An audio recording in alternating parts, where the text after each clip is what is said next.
Hi, in this video I will explain how to install and start using the package. After downloading the Blender file with the right version you need, and the texture file, simply extract them from the zip file.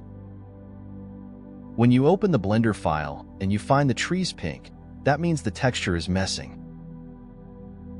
Close Blender and move the texture file to the same file where the Blender file is.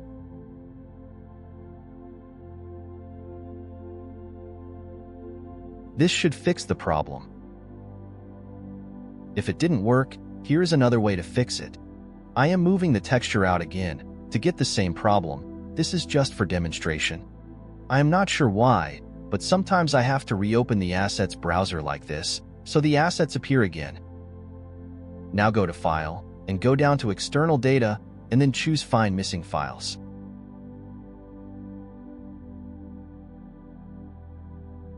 Then go to where the texture files is, and click Find Missing Files.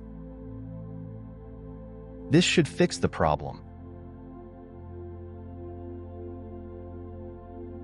Now let's put the Assets pack in Preferences so you can use it with the Assets browser.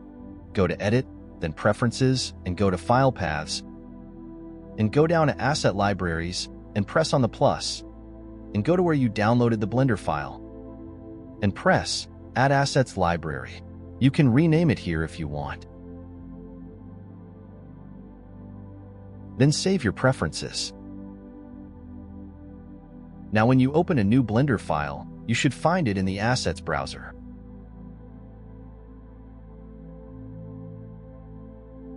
Now you can just drag and drop your assets into your scene, and everything should be good to go.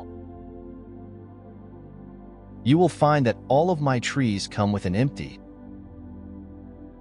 This is for controlling the displacement modifier to make the wind effect.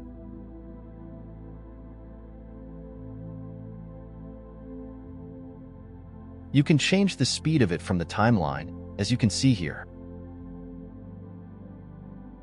You can also change the texture size here for a different effect.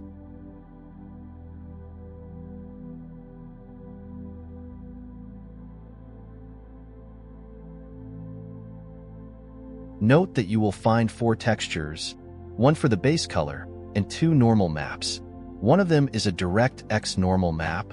You can use this in Unreal Engine, and the other is OpenGL, and you can use it in Blender. And the last texture is a combined texture. The combined texture is for more optimization. To use it, you need a separate color node.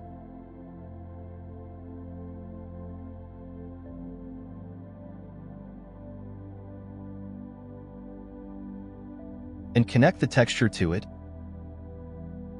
and make sure it's set to non-color.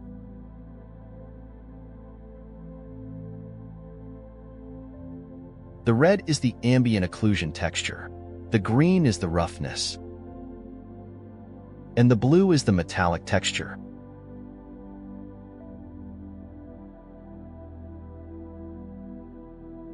That's it.